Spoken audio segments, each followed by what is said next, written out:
А сега за контрола и за волята. Много пъти са ми казвали, ти нямаш воля, затова не можеш да спреш. Много пъти са ми казвали,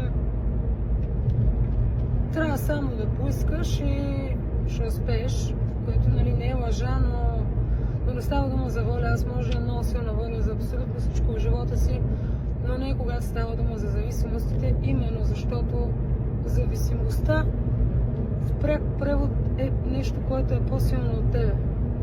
Тоест, следователно няма как да имаш воля. Ще дам пример.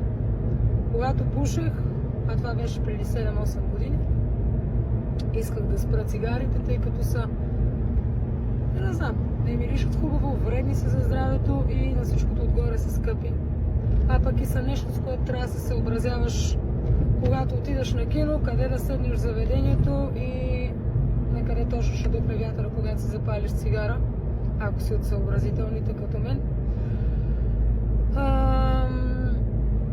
Така да, когато пушех, си спомням, церемониално отивах до кофата за боклук, хвърлях цигарите си, хвърлях запалката, си казвах, повече няма да пуша.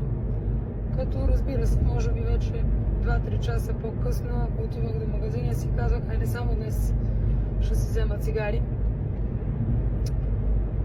И повече няма да пуша след тая кутия. И така де, това продължаваше, мисля, че от 8 клас до преди 7 години. Съответно, волята ми не беше достатъчно. Изобщо не беше нещо, което всъщност работи. Същото и с останалите зависимости, без които не можем, и са кукички, които управляват живота.